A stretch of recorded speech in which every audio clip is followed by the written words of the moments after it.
El perdón y Jesús. Capítulo 3. El perdón de la injusticia. El problema de la ira. Como cualquier psicoterapeuta sabe, la ira, o la relación de odio especial, es uno de los problemas centrales que la mayoría de la gente confronta. Su propagado interés hoy día, no solo en los círculos psicológicos, sino en los círculos religiosos por igual, merece especial discusión como una de las más importantes armas del ego en su guerra contra Dios. Durante los primeros 50 años de este siglo, el enfoque psicológico a los sentimientos o las emociones estuvo mayormente dominado por Freud y los psicoanalistas, quienes recalcaban el análisis y la sublimación más bien que la expresión, como la forma de solucionar el problema. Es útil recordar que el terreno que dio origen al psicoanálisis fue la Viena victoriana de fines del siglo XIX, y que el enfoque teórico de Freud estaba muy en armonía con las costumbres de su época, las cuales miraban negativamente la expresión de los sentimientos. Por lo tanto, aunque Freud hubiese alentado el análisis de los sentimientos en vez de la represión de los mismos, con frecuencia el resultado habría sido esto último. Parte de la reacción de la tercera fuerza en contra del psicoanálisis, discutida en la introducción a la parte 1, incluía el interés en los grupos T, grupos de encuentro, adiestramiento de sensibilidad, experiencias, maratón, etc. Esto puso patas arriba al conservadurismo de Freud y lanzó el péndulo de tratar con las emociones hacia el otro extremo. No obligados ya a reprimir o a sublimar sus sentimientos, a los seguidores de este movimiento se les exhortaba a expresar lo que sentían y a abrirse paso por entre la represiva influencia de la sociedad. A las parejas que tenían problemas maritales, por ejemplo, se les exhortaba a que pelearan para resolverlos, y en efecto expresar los sentimientos de uno se convirtió en la panacea para casi todos los males, incluso para la prevención de los desórdenes psicosomáticos. Un patrón similar ocurrió dentro de muchos círculos religiosos. Durante siglos, a manera de ejemplo, a los cristianos se les exhortaba a poner la otra mejilla cuando se enfrentaban a una situación que indujera la ira, y casi literalmente a que se sentaran sobre sus sentimientos, más bien que cometer el pecado de manifestar su personalidad. Pero las significativas innovaciones de la Iglesia Católica del post-Vaticano II, así como otras iglesias cristianas, incluso la pentecostal y los movimientos carismáticos, crearon una atmósfera de liberación similar a la de la psicología.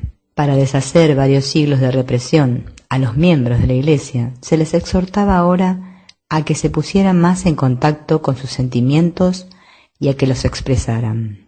Desde el punto de vista del ego, la situación no pudo haber funcionado más a su favor, pues dadas las dos alternativas, represión o expresión, éste no podía perder. De cualquier manera, la ira se ha convertido en un problema que hay que resolver, y el verdadero problema, la culpa subyacente, se esconde efectivamente detrás de la cortina de humo del ego.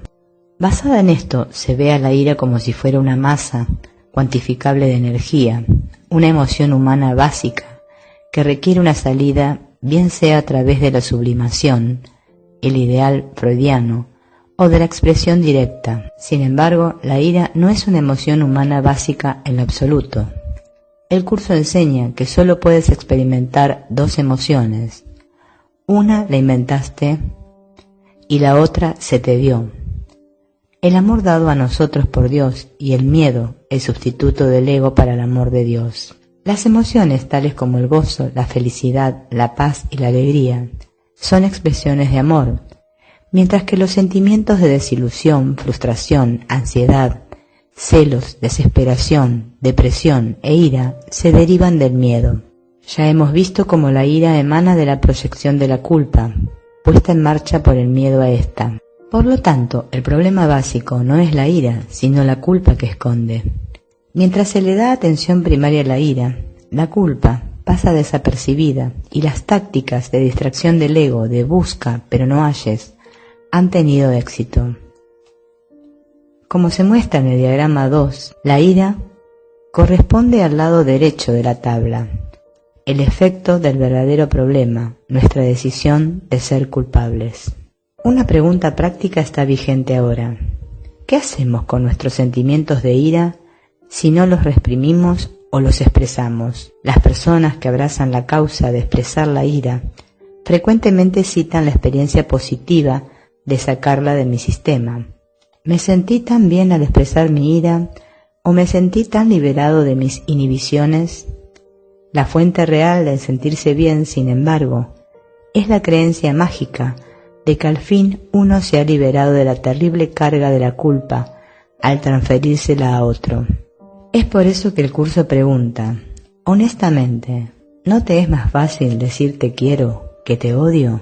Mientras estas experiencias de ira parezcan ser positivas, su verdadera naturaleza destructiva permanecerá escondida. No pasa mucho tiempo después de una explosión de ira sin que una persona se sienta abrumada por la culpa de su ataque y que la depresión o la resaca psicológica se torne inevitable. La depresión se describe con frecuencia como rabia inexpresada, pero más pertinente aún es la culpa que se protege, puesto que es esta culpa lo que la depresión enmascara. Exhortar a que se exprese la ira simplemente refuerza la oculta acumulación de culpa, y de ese modo ésta actúa a expensas de nosotros, sin mencionar las expensas de aquellos a quienes hemos atacado. El siguiente ejemplo pone de relieve esta dinámica. John estaba muy enojado con su amigo Bob, miembros ambos de una comunidad religiosa. Un día Bob le preguntó a John si tendría inconveniente en quedarse en casa y atender a un amigo, mientras él, Bob, cumplía con un compromiso que tenía en otra parte. Ordinariamente John se habría sentido satisfecho de ayudar, pero en esta ocasión resintió la percibida intromisión en su tiempo y vio una maravillosa oportunidad de desquitarse de su amigo. Le dijo a Bob que no podía ayudar porque estaba enfermo y debía guardar cama. De hecho, se quedó en casa ese día y faltó a la escuela para recalcar esto, aun cuando se sentía bien. Bob sospechó algo y, muy disgustado esa noche, acusó a John de fingir una enfermedad. John, a su vez, santurronamente, defendió su inocencia y se enfureció aún más porque su amigo pusiera en duda su palabra. Su discusión se prolongó hasta la mañana siguiente y culminó en que John le escribiera una extensa carta a Bob en la que lo acusaba de proyectar su propia culpa, además de resaltar los detalles de su enfermedad. La carta surtió el efecto deseado, y un Bob, contrito, se dio cuenta de su error y vino a suplicarle a John que lo perdonase. Por un breve período, John se sintió muy regocijado por su triunfo, pero al cabo de unas horas se aterrorizó por lo que había hecho y se sintió lleno de culpa. De la cima del triunfo se precipitó a las profundidades de la depresión y se sintió 10 veces más culpable que antes. Cuando se exhorta a las personas a que sean sinceras unas con otras y a decirlo como es, y luego proceden a descargar una andanada de vituperios venenosos sobre los demás en nombre de la verdad, difícilmente están siendo sinceras o útiles. Sin embargo, cuando nos sentimos enojados, es esencial que no neguemos o apartemos nuestros sentimientos, pues esto solo intensifica y refuerza la presencia de lo que ahora es el enemigo.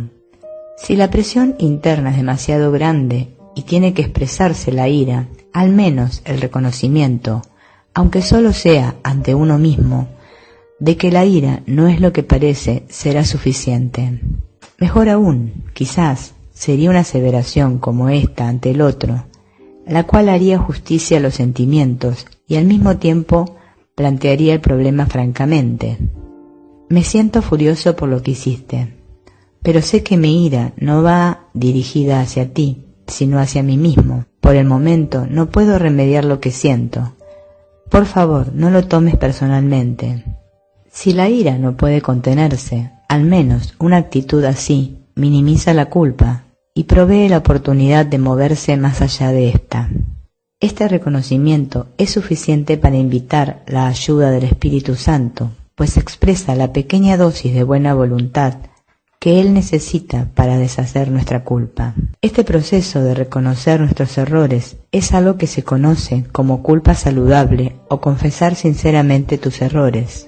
Un cambio de percepción es lo que realmente significa el alejarse del ego y volverse hacia Dios, y representa lo que tradicionalmente se llamaba arrepentimiento o conversión. Es ver nuestros errores por lo que son, ávidos de que sus efectos se corrijan y de no repetirlos nuevamente. Aferrarse a los errores a través de la racionalización o de la autojustificación simplemente retiene la culpa subyacente y evita que se deshaga a través del perdón. Puede que haya un resultado positivo en expresar la ira al llegar a este punto también, si uno se ha pasado la vida temiéndole a la ira y creyendo inconscientemente que la expresión de ésta destruiría el mundo o a uno mismo. Puede que haya valor en expresar estos sentimientos y ver que de hecho no sucede nada. Temerle a algo es adjudicarle una realidad que no tiene.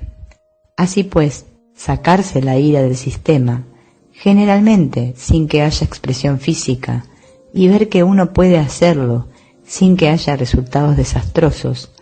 Los objetos de nuestra ira sobreviven, igual que nosotros. Puede ser un escalón de progreso en el camino de trascender la ira totalmente. Sin embargo, la meta general de moverse más allá de la proyección de la ira hacia la ira misma debe permanecer como el propósito, aun cuando por el momento no nos demos cuenta conscientemente.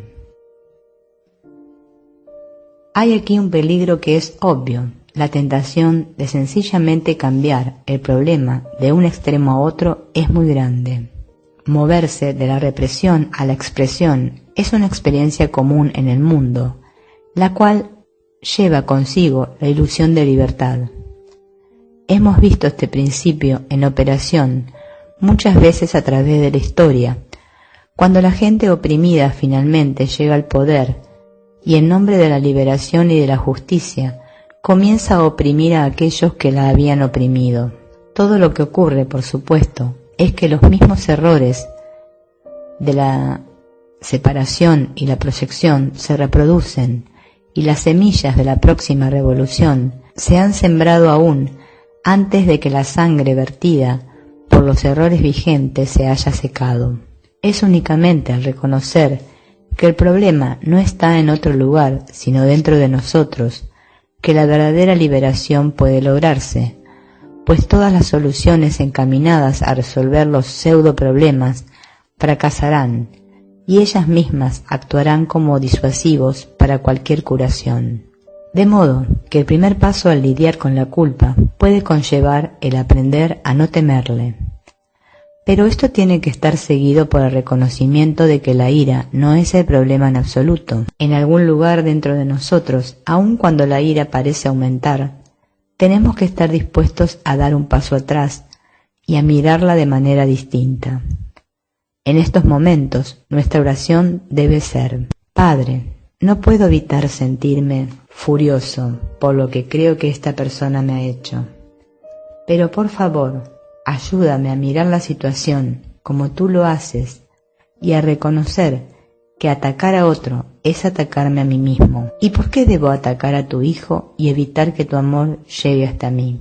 El deseo de atacar precluye nuestra aceptación de la voluntad de un Dios de paz, pero desear la ayuda de Dios nos prepara para aceptar su voluntad para nosotros en cualquier situación. El pedir ver la paz nos permite recibirla a través de la dirección de uno que habla por la paz y que nos enseña a encontrar su fuente dentro de nosotros mismos. El perdón de la injusticia. El significado de la enfermedad. La enfermedad permanece como uno de los más apremiantes testigos del ego, en su caso contra Dios. sirve efectivamente el propósito del ego de dirigir nuestra atención hacia el efecto y no hacia la causa, y hace que el cuerpo le parezca real, autónomo a la mente y por lo tanto fuera de nuestro control. Comencemos con una definición adecuada.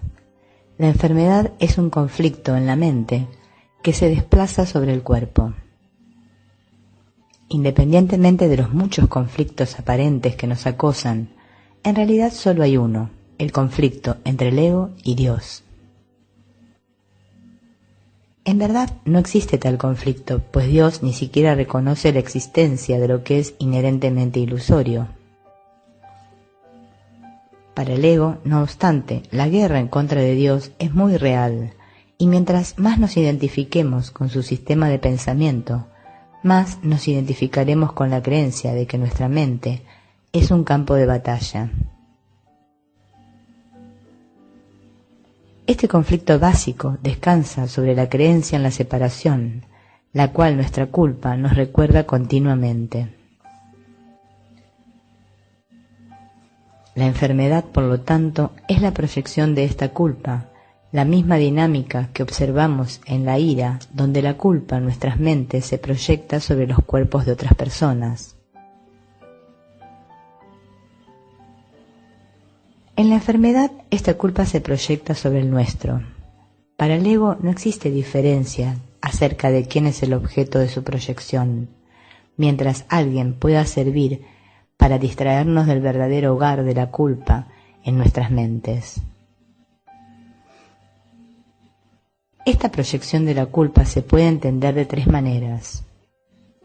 Primero, al atacarnos a nosotros mismos, el ego procura expiar nuestra naturaleza pecaminosa y expresa nuestra negociación inconsciente con Dios de castigarnos a nosotros mismos en vez de permitir que Dios nos castigue. Como afirma el curso, la enfermedad es una forma de magia. Quizá sería mejor decir que es una forma de solución mágica. El ego cree que castigándose a sí mismo mitigará el castigo de Dios.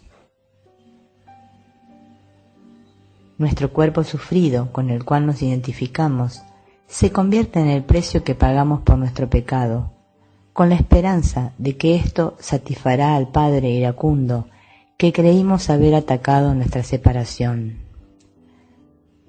Puesto que las defensas dan lugar a lo que quieren defender, este mecanismo del ego simplemente refuerza nuestra culpa y apacigua al Dios que fabricamos. Quizás, pero a duras penas, apacigua al ego, cuyo deseo por la culpa es insaciable.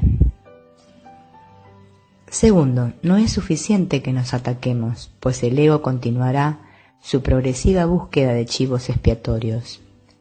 En una de las secciones más poderosas de un curso de milagros leemos: siempre que consientes sufrir, sentir privación, ser tratado injustamente o tener cualquier tipo de necesidad, no haces sino acusar a tu hermano de haber atacado al Hijo de Dios. Presentas ante sus ojos el cuadro de tu crucifixión, para que él pueda ver que sus pecados están escritos en el cielo con tu sangre y con tu muerte, y que van delante de él, cerrándole el paso a la puerta celestial y condenándolo al infierno. Tu sufrimiento y tus enfermedades no reflejan otra cosa que la culpabilidad de tu hermano, y son los testigos que le presentas, no sea que se olvide del daño que te ocasionó, del que juras jamás escapará. Aceptas esta lamentable y enfermiza imagen siempre que sirva para castigarlo. Los enfermos no sienten compasión por nadie e intentan matar por contagio. La muerte les parece un precio razonable, si con ello pueden decir: mírame hermano, por tu culpa muero, pues la enfermedad da testimonio de la culpabilidad de su hermano, y la muerte probaría que sus errores fueron realmente pecados. La enfermedad no es sino una leve forma de muerte, una forma de venganza que todavía no es total. No obstante, habla con certeza en nombre de lo que representa. La necesidad del ego de proyectar la culpa es doblemente servida. Primero proyecta la culpa sobre nuestro propio cuerpo y nos enferma como castigo por nuestros pecados. Luego trata de proyectar la responsabilidad de nuestro sufrimiento sobre otras personas. Detrás de cada forma de aflicción física se encuentra el nombre de alguien a quien juzgamos responsable de ella. No importa quién sea la persona o si él o ella está vivo siquiera. Generalmente la acusación es inconsciente, pero en ocasiones estamos conscientes de un placer secreto que se deriva de acusar a alguien más por nuestra enfermedad. Debido a lo que me has hecho, ahora estoy enfermo. El tercer uso que el ego tiene para la enfermedad es como una defensa en contra de la verdad. Como afirma el libro de ejercicios, la enfermedad es una decisión, no es algo que te suceda sin tú mismo haberlo pedido y que te debilita y te hace sufrir. Es una decisión que tú mismo tomas, un plan que trazas, cuando por un instante la verdad alborea en tu mente engañada y todo tu mundo parece dar tumbos y estar a punto de derrumbarse. Ahora enfermas para que la verdad se marche y deje de ser una amenaza para tus falsos castillos. La verdad es espíritu, nuestra identidad y única realidad. A medida que avanzamos en nuestro camino espiritual y progresivamente reconocemos que el único significado de este mundo radica en ayudarnos a recordar nuestro verdadero hogar, el ego atacará esta verdad por medio de reforzar nuestra identidad física. Uno de los medios más poderosos para lograr esto es enfermarnos. Si sentimos dolor, hacemos el cuerpo real. Si el cuerpo es real, el espíritu no puede serlo. De este modo el ego se pone a salvo del ataque de la verdad. La enfermedad, pues, es intencional. Es un método concebido en la locura para sentar al Hijo de Dios en el trono de su Padre. Refuerza la creencia en la separación, la cual hizo en primer lugar que surgiera la culpa, que sirve de fundamento a la decisión de enfermarnos. El círculo vicioso de culpa y ataque del ego se mantiene de esta forma.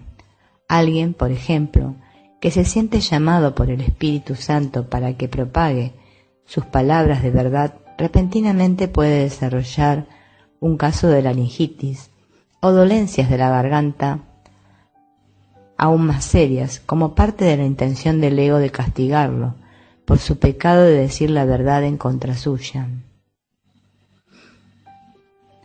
Una mujer temerosa de dar el próximo paso en su camino espiritual puede caerse y fracturarse el tobillo o desarrollar flebitis u otra dolencia de los pies.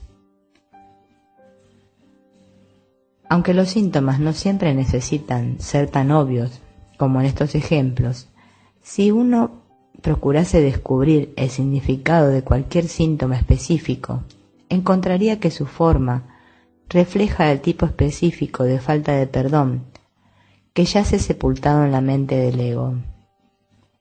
Tal discernimiento, sin embargo, no sana, pues el perdón debe elegirse primero en lugar de la culpa.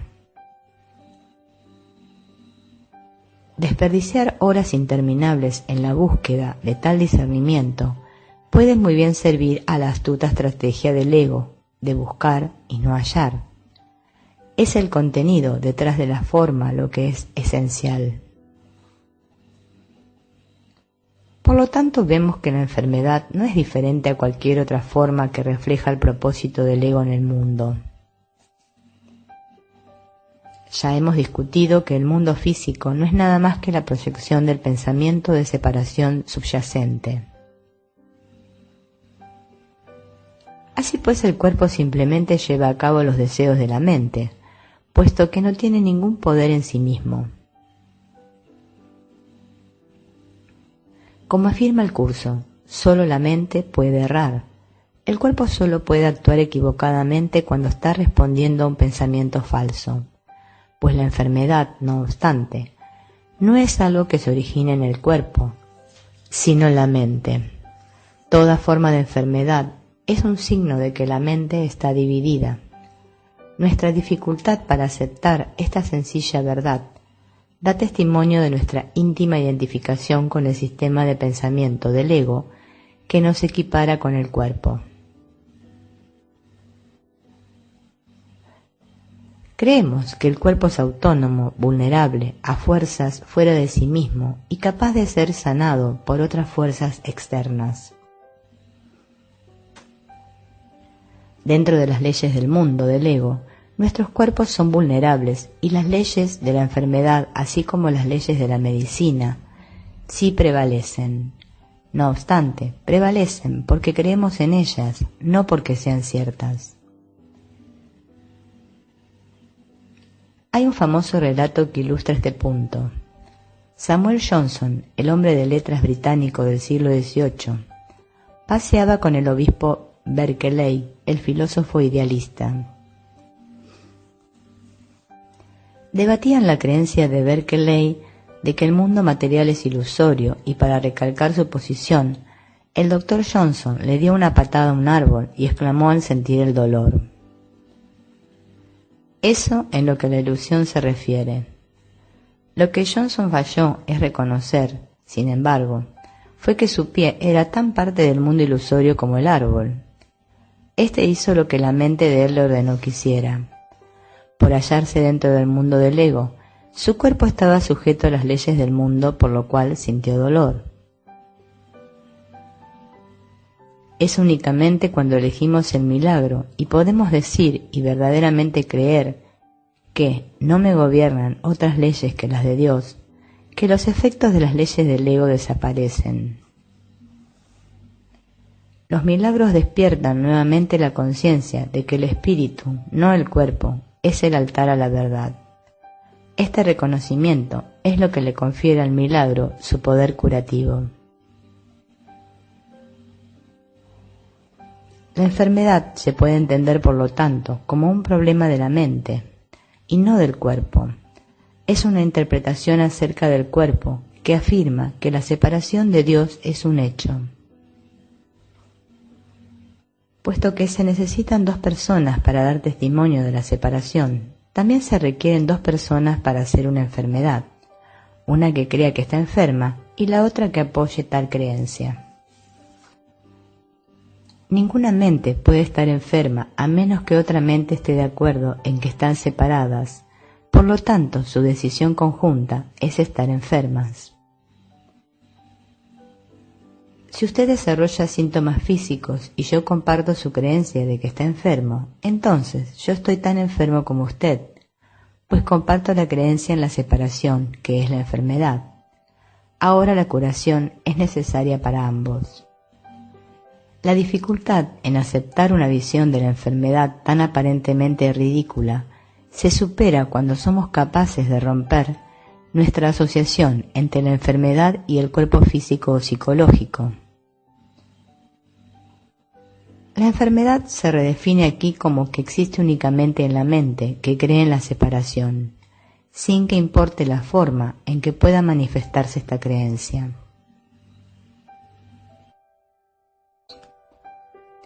Falsa curación versus verdadera curación. La magia versus el milagro. Puesto que la enfermedad es un problema de culpa en la mente, la curación tiene que ser de la mente por igual, pues los problemas solo pueden deshacerse en su fuente. La falsa curación, por lo tanto, va dirigida a sanar un problema donde no está. Magia es otro nombre que se le da a este error, el cual refleja la creencia de que como es el cuerpo el que está enfermo, es el cuerpo el que necesita curación. Tales intervenciones, no obstante, jamás pueden sanar, puesto que la falta de perdón, que es la causa de la enfermedad, permanece intacta. La creencia en que la magia tiene propiedades sanadoras cae muy bien en la trampa del ego, de hacer que busquemos soluciones donde no pueden hallarse, y luego hacernos creer que de hecho las hemos encontrado. Todos los remedios materiales que aceptas como medicamentos para los males corporales son reafirmaciones de principios mágicos. Esto incluiría no solo las formas tradicionales de tratamiento médico, tales como drogas, cirugía y descanso, sino también muchas técnicas de la nueva era, como acupuntura, masaje, dietas especiales, vitaminas, ejercicio, manipulación del aura, imposición de manos, repetición de ciertas oraciones o rituales, formas de respiración y meditación, etc. Todas se concentran en el cuerpo de una manera u otra. Esto no significa, sin embargo, que el uso de tales agentes con propósitos correctivos sea censurable o que no se deban usar. Si el nivel de miedo de una persona es demasiado grande para que abandone la inversión del ego en la culpa, buscar la curación a través del amor del Espíritu Santo simplemente reforzará el miedo subyacente a este amor. Esto difícilmente sería útil. En ese caso, tal vez sea prudente usar un enfoque conciliatorio entre el cuerpo y la mente, en el que a algo externo se le adjudica temporalmente la creencia de que puede curar. Los medicamentos físicos son una forma de hechizo, pero si tienes miedo de usar la mente para curar, no debes intentar hacerlo. Como todos hemos experimentado, la magia sí funciona en su propio nivel. Una aspirina, por ejemplo, puede aliviar la tensión y la molestia de un dolor de cabeza. Una operación puede remover o reparar un órgano lesionado y proporcionar alivio. Aunque no es un error utilizar tales agentes, es un error atribuirle propiedades curativas, puesto que los mismos no remueven las causas que produjeron los síntomas. Creer que la magia sana anula el poder del milagro para deshacer la culpa, que es la causa de la enfermedad, y protege a la culpa de sanarse al rehusar reconocer su existencia.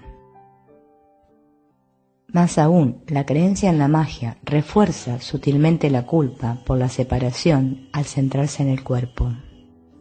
Al haber negado el poder de la mente para hacer la enfermedad, lo cual es la enfermedad, la magia le niega a la mente su poder para sanarse. De este modo, se retiene en la mente tanto a la culpa como a la enfermedad. El único agente verdaderamente sanador, por otra parte, es unirse con otro en perdón, mirar más allá de los síntomas que hacen el cuerpo real, en nuestra experiencia compartida hacia la luz del espíritu que brilla en esta persona y en nosotros mismos como uno. Del mismo modo que es imposible no formar relaciones especiales en este mundo, es también imposible no desarrollar síntomas físicos de tiempo en tiempo. Mientras la culpa esté presente en nosotros, habrá que proyectarla, y nuestros cuerpos son blancos favoritos del ego. La última cosa en el mundo que sería útil durante una enfermedad o cuando nos sentimos enojados es sentirse culpable, pues el ego nos agarra dos veces. Primero ataca y nos enferma, y luego se nos trepa en la cara, por así decirlo, al hacernos sentir culpables por habernos enfermado. Las personas que trabajan con un curso de milagros frecuentemente se sienten tentadas en este sentido. Por habérseles enseñado que toda enfermedad es una defensa en contra de la verdad, se sienten disgustados cuando les dan catarros, dolores de cabeza, por no mencionar síntomas aparentemente más serios, o de lo contrario, inadvertidamente, refuerzan la culpa de otras personas por sus síntomas. Ninguna curación puede resultar de una actitud como esta. Lo que es útil cuando la enfermedad parece golpearnos es verla como una petición de ayuda, una bandera roja que apunta hacia una oculta piedra angular de la cual no estábamos conscientes antes. vista ahora claramente en la pantalla del cuerpo sobre la cual hemos proyectado nuestra culpa. Así, por ejemplo, si uno sufre un fuerte dolor de cabeza y no puede dormir, y no puede deshacer el error de la mente que causó el dolor, difícilmente puede hacer un error tomarse un analgésico y de ese modo dejar, para un momento menos atemorizante, pedir la ayuda del Espíritu Santo.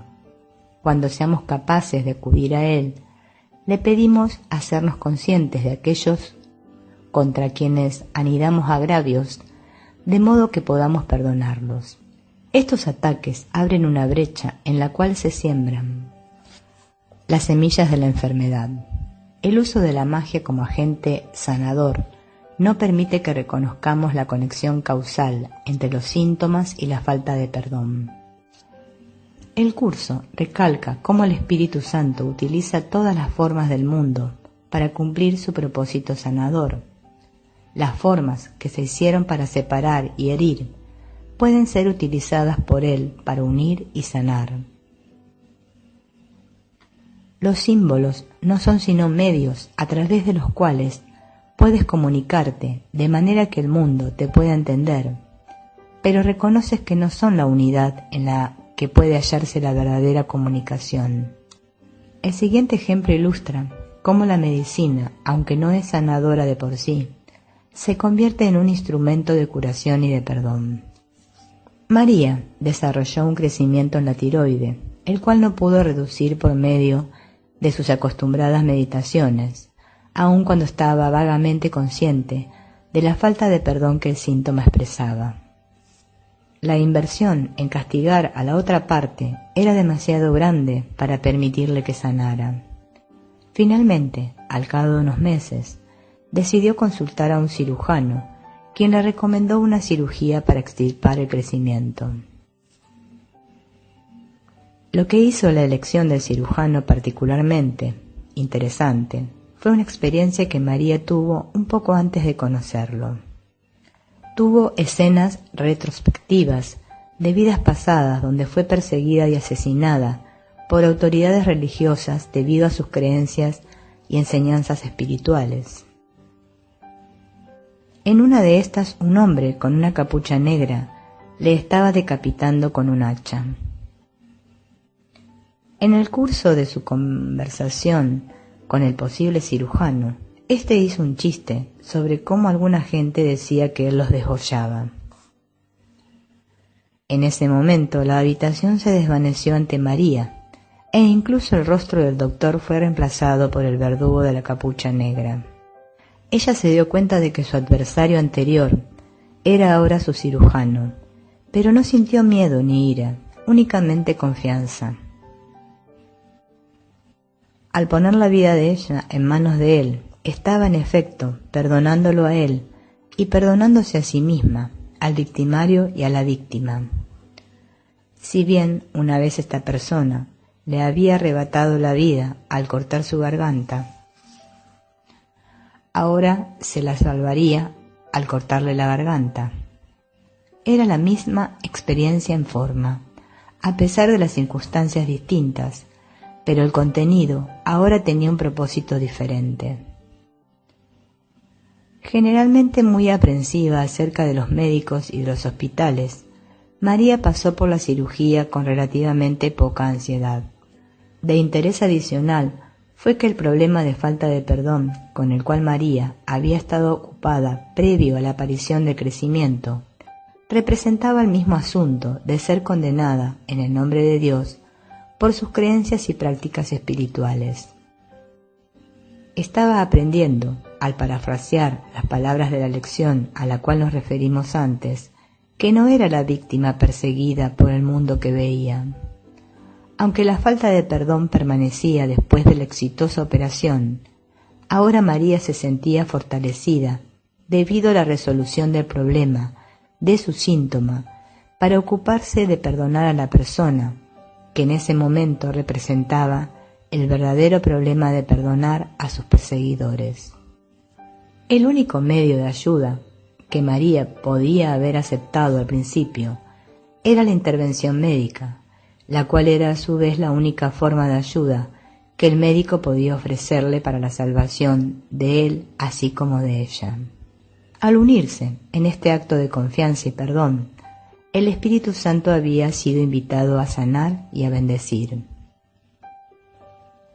Ciertamente no siempre se da el caso de que una persona tenga el instante de reconocimiento que María experimentó, pero este reconocimiento o discernimiento no es necesario para el propósito de la salvación. La unión es suficiente, pues siempre que dos hermanos se juntan con el propósito de aprender, el Maestro de Dios les habla. La relación es santa debido a este propósito, y Dios ha prometido enviar su Espíritu a toda relación santa. No importa además si una o hasta ambas personas comparten la creencia en la magia. La unión de ambas es suficiente para deshacer la creencia en intereses separados, que es la fuente de toda enfermedad. Lo que sana, por lo tanto, no es la particular forma de magia médica que parece aliviar el dolor, sino la unión de dos personas en el nombre de aquel que sana. Esta unión refleja el milagro, el cual corrige la creencia en la separación de la mente, no del cuerpo. Se cambia de la percepción de intereses separados que causaron la enfermedad a la percepción de dos personas unidas en el perdón. Esto restituye la verdadera relación causa-efecto que promueve la curación. De este modo, el perdón sana, puesto que une allí donde el ego había separado. Las semillas de la enfermedad son reemplazadas por las semillas del milagro, el cual une y sana en el amor uno de Dios, en quien todos los sueños de enfermedad y de dolor terminan. Una de mis primeras experiencias de terapia, después que comencé a trabajar con el curso, me proporcionó un poderoso ejemplo de la relación entre la curación y el perdón. Yo había visto a la hermana Annette por cerca de 2 meses. Ella tenía 50 años y había estado en la vida religiosa por casi 30 años. Era también una de las personas más airadas con quienes yo jamás había trabajado, llena de un odio silente hacia aquellos con autoridad que había destruido montañas. Después de varias sesiones, la hermana Annette pudo comenzar a cuestionar algunas de sus actitudes hacia su orden y su deseo de venganza. Ya no parecía tan empeñada en llevar a cabo los pasos de venganza que había contemplado, o yo lo pensé así. Luego, un día Annette entró a mi oficina y en su cara se exhibía fríamente la ira de Dios. La coordinadora de su convento había hecho algo que ella juzgaba que estaba más allá del perdón, y la hermana Annette estaba dispuesta a hacerle la guerra, absolutamente cerrada a cualquier sugerencia a que hiciera lo contrario. Esa misma mañana yo había caído enfermo, con un fuerte resfriado y me sentía miserable. Ni todas mis oraciones ni la meditación pudieron cambiar esto, y me senté frente a Annette sintiéndome completamente inútil y desanimado. Sabía que si ella se iba, como había llegado, iba a cometer un error irrevocable que lamentaría el resto de su vida. No obstante, nada de lo que yo decía lograba moverla, y mi creciente frustración solo empeoraba mi catarro. Mientras más frustrado me sentía, más real hacía el síntoma de ira de Annette, y por consiguiente el mío también. Obviamente, estaba proyectando sobre Annette mi falta de perdón a mí mismo, y veía en su terco aferramiento a la ira el espejo de mi terco aferramiento al resfriado, por no decir a mi fracaso como terapeuta. La separación por medio de nuestros síntomas se reforzaba, y la curación a través de la unión retrocedía aún más tras las nubes de culpa y de ira. Lo que aumentaba mi dificultad era la creencia de que Annette me había sido enviada por Dios y que, como ella estaba en serias dificultades, mi responsabilidad era ayudarla. Y obviamente yo estaba fracasando.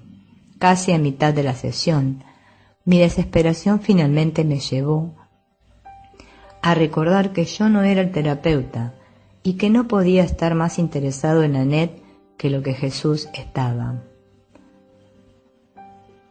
Aún cuando estaba hablándole y escuchándola, en otro lugar de mi mente comencé a orar por ayuda, y le pedí a Jesús que me proveyera las palabras que sanarían la ira y el miedo de ella, y le devolvieran a su conciencia el amor que era su verdadera identidad.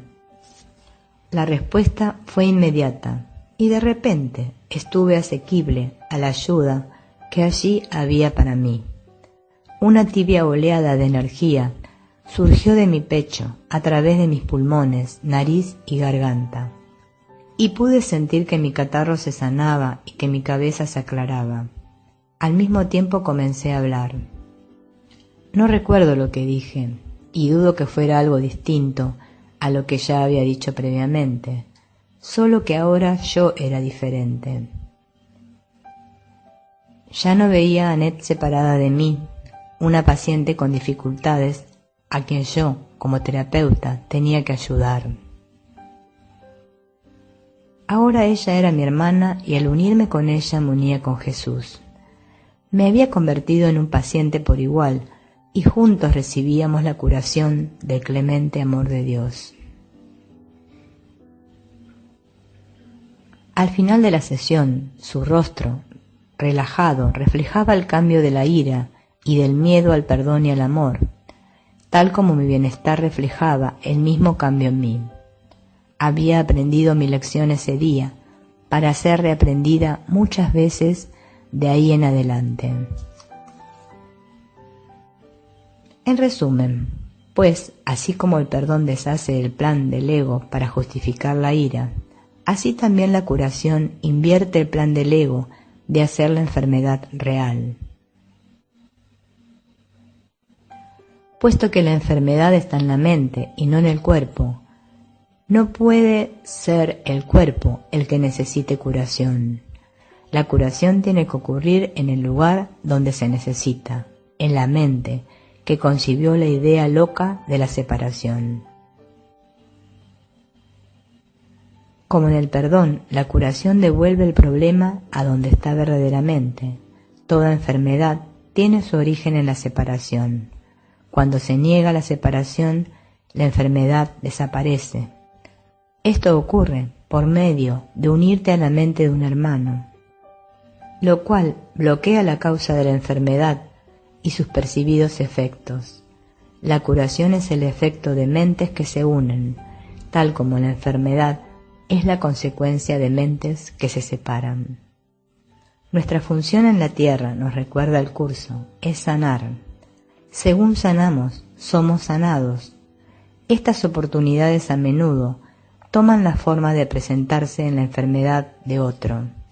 La forma de enfermedad que observamos en otro y que hacemos real por medio de nuestras reacciones de ansiedad, culpa o preocupación, reflejarán la forma de la falta de perdón en nosotros mismos que necesita curación. El plan del ego para la salvación es reemplazado por el del Espíritu Santo al pedírsenos que aceptemos la expiación para nosotros mismos. Aceptamos la expiación cuando no prestamos apoyo a los sueños de enfermedad y muerte de nadie, al no compartir su sueño de separarse. Esto deshace nuestra creencia en la realidad de la separación y de la culpa al cambiar nuestra percepción de la enfermedad de otro por una petición de ayuda y de unidad. El curso nos enseña que nadie puede estar enfermo si alguien acepta su unión con él. Su deseo de ser una mente enferma y separada no puede seguir vigente sin un testigo o una causa, y tanto el testigo como la causa desaparecen si alguien decide unirse a él. De este modo, médico o terapeuta y paciente, maestro y discípulo, amigo y amigo, se unen en un instante santo y dan testimonio de la verdad de la curación, al negar el testimonio de la ilusión de separación del ego. Esto, pues, es lo único que requiere el sanador del Hijo de Dios. Él sembrará los milagros de curación allí donde antes se encontraban las semillas de la enfermedad, y no habrá pérdidas de ninguna clase, sino solo ganancias. Capítulo 3. El perdón de la injusticia. El significado de la injusticia y el sufrimiento. Hemos visto como toda la ira es un intento de lograr que otros cambien para nosotros no cambiar, detener la conducta que nosotros hemos juzgado como indeseable, hacerlos sentir tan culpables por su acción que no la repitan y enseñarles la lección de identificación del ego que queremos que aprendan con nosotros. Podemos reconocer más claramente esta motivación nuestra en aquellas acciones que son directamente hostiles, tanto en casos individuales como en aquellas situaciones sociales e internacionales, donde vemos a la gente inocente, oprimida y perseguida. Nadie negaría la necesidad de intervenir para que la injusticia se corrija y que la gente no sufra. Pero primero tenemos que definir qué son la injusticia y el sufrimiento, y quién debe ser el verdadero agente que intervenga en una situación en la que se está pidiendo ayuda. Este es el centro de interés del resto de este capítulo. Si percibimos que alguien trata injustamente a otro, bien sea que el otro somos nosotros mismos, aquellos a quienes amamos o personas que viven en un país extranjero, no podemos evitar creer que el perpetrador de la injusticia es malo y que merece castigo. La lección que enseñamos entonces es que las personas no deben herir a otros porque eso nos produce ira y no lo aprobamos ni estamos de acuerdo con ellos. Estas acciones son malas y por consiguiente los que las cometen también lo son. Si la gente desea ser buena, tiene que dejar de hacer lo que está haciendo, pues nuestra aprobación de ellos depende de su comportamiento, no solo nuestra aprobación, sino la de Dios, a quien creemos representar. Por lo tanto, una vez se tiene la percepción de injusticia, no puede proceder otra alternativa, excepto la de un juicio que sutilmente establece las condiciones del amor, o la gente se comporta de acuerdo con nuestros valores, o se le niega la salvación y se echan fuera del reino de Dios. Este es otro ejemplo de lo que el curso califica como la arrogancia del ego, el cual presume de conocer la voluntad de Dios y se adjudica el derecho de ejercerla. Si, por el contrario, percibimos que los actos de injusticia son aterradas peticiones de amor y seguimos el juicio del Espíritu Santo que discutimos antes, ya no podemos ver a la gente de esta injusticia como malvado o pecaminoso. La lección que deseamos enseñar, por lo tanto, es que esta persona es amada por Dios y que merece este amor, sin que sus acciones importen. No puede haber otra lección que querramos enseñar, pues no hay otra lección que querramos aprender. Una persona que sienta el amor de Dios solo quiere demostrarle este amor a aquellos que no lo conocen. Esto no significa que necesariamente aprobemos las acciones del victimario, sino que simplemente expandimos el círculo de ayuda para incluir entre los que sufren a aquellos que parecen ocasionar el sufrimiento.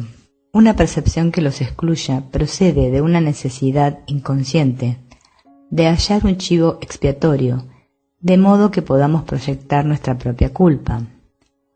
Uno de los más poderosos testimonios de este proceso de perdón fue el de las dos hermanas Ten Boom, Corrie y Betsy, durante su internación en un campo de concentración alemán, y que es narrada por Corrie en su inspirador libro El escondite.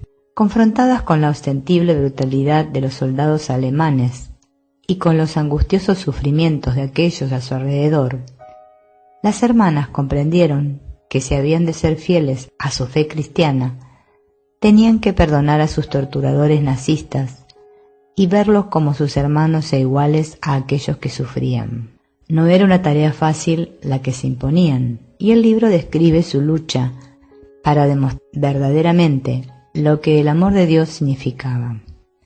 Una vez, después de observar cómo un guardia flagelaba a una niña imbécil que estaba ensuciándose, Corrie le susurró a Betsy: ¿qué podemos hacer por esta gente? Quiero decir, más adelante, ¿no podríamos proveerle un hogar y cuidarlos y amarlos? Corrie, yo ruego todos los días que se nos permita hacerlo, mostrarle a ellos que el amor es más grande. Y no fue hasta que estuve recogiendo ramas más tarde en la mañana, escribe Corrie, que me di cuenta de que yo había estado pensando en la niña imbécil y Betsy en sus perseguidores. Al concluir la guerra, la hermana sobreviviente, Corrie, regresó a su nativa Holanda y estableció hogares de recuperación, no solo para los refugiados expatriados, sino también para los psicológicamente expatriados alemanes. Tenemos que comenzar entonces con nuestra propia actitud antes de que podamos arguir la acción adecuada, pues como enseña el curso, todo comportamiento emana de nuestros pensamientos. Central a este asunto es nuestra interpretación del sufrimiento. Una de las ilusiones más convincentes del mundo es que el sufrimiento es el resultado de causas que están más allá de nuestro control. Así pues refleja el mismo error de inversión de causa-efecto que vimos en la enfermedad. El cuerpo sufre solo para que la mente no pueda darse cuenta de que es la víctima de sí misma. El sufrimiento corporal es una máscara de la que la mente se vale para ocultar lo que realmente sufre, como explica el curso con más detalles. Sufrir es poner énfasis en todo lo que el mundo ha hecho para hacerte daño, al igual que en un sueño de castigo en el que el soñador no es consciente de lo que provocó el ataque contra él. Este se ve a sí mismo atacado injustamente y por algo que no es él. Él es la víctima de ese algo, una cosa externa a él, por la que no tiene por qué sentirse responsable en absoluto. El sufrimiento es el resultado directo de creer en la realidad del cuerpo, pero solo un cuerpo, físico o psicológico, puede sufrir dolor. Puesto que el cuerpo se equipara con la separación, el dolor sirve el propósito del ego de negar la realidad de Dios y la creación. El dolor es señal de que las ilusiones reinan en lugar de la verdad. Demuestra que Dios ha sido negado, confundido con el miedo, percibido como demente y considerado como un traidor a sí mismo. Si Dios es real, el dolor no existe. Mas si el dolor es real, entonces es Dios quien no existe. Esto no es para negar que la gente experimenta dolor físico y psicológico, o que uno debe ayudar a otros en el nivel en que experimentan su necesidad. A una persona hambrienta se le da comida, por ejemplo. Al desnudo se le viste, se le ofrecen medicamentos a aquellos con dolor físico o psicológico, etc.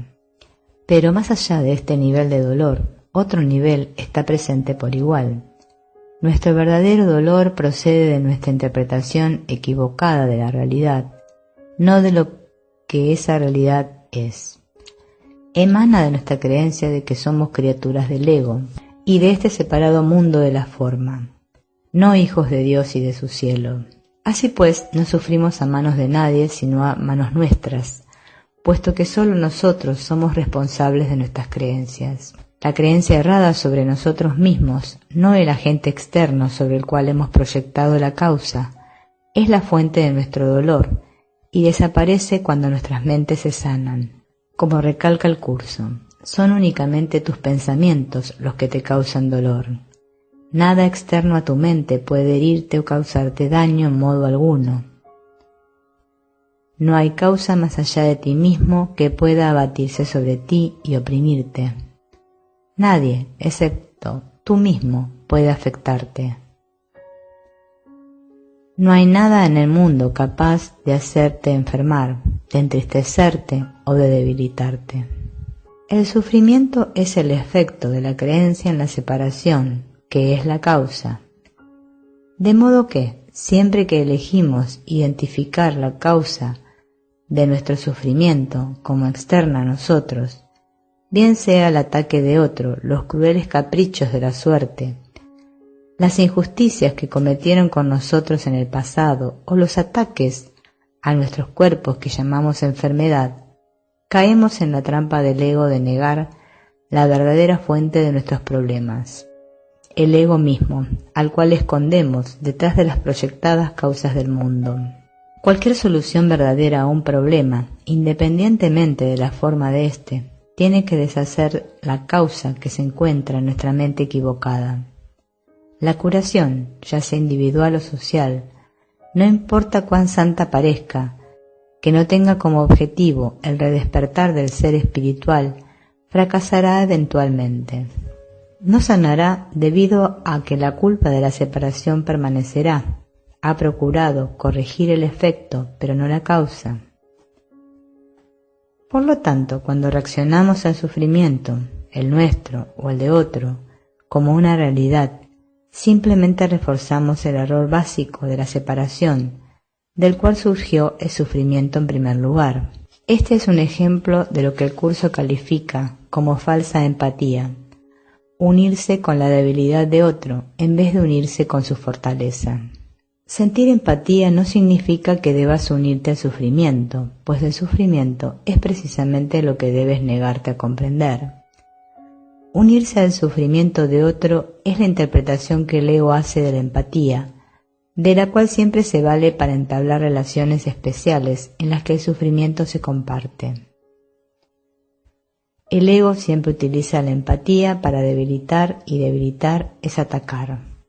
Esto es unirse con la forma de la oscuridad del ego en alguien, más bien que con la luz del espíritu que siempre resplandece. En lugar de esto debemos practicar la verdadera empatía, identificarnos con la riqueza y la fortaleza, la luz del cielo, más bien que con la pobreza y la debilidad de uno, la oscuridad del ego. Por lo tanto, no es la injusticia, la maldad o el pecado lo que constituye el problema que deseamos corregir. Es el error de la separación. Si creemos en la realidad del sufrimiento, tenemos que creer que alguien o que algo lo ha causado, y este alguien tiene que ser castigado por su crimen o maldad. De este modo, el mundo, fuera de nosotros, del bien y del mal, refleja el mundo que creemos que está dentro de nosotros, separado y en conflicto. Se ha dicho que si hay un crucificado, tiene que haber un crucificador. Si hay sufrimiento, tiene que haber una víctima y un victimario. Una vez que se establece esta percepción, la inherente unidad de la filiación de Dios se destruye. El amor se ve como dividido, y el miedo, la culpa y la separación se convierten en la distorsionada realidad del reino de Dios. No podemos perdonar lo que hemos hecho real primero. Si percibimos el sufrimiento como real, no podemos perdonar verdaderamente a sus perpetradores. Una vez se le atribuye realidad a esta percepción del sufrimiento, se establecen las divisiones entre víctima y perseguidor, justicia e injusticia, oprimido y opresor. El perdón, el amor y la justicia se hacen imposibles.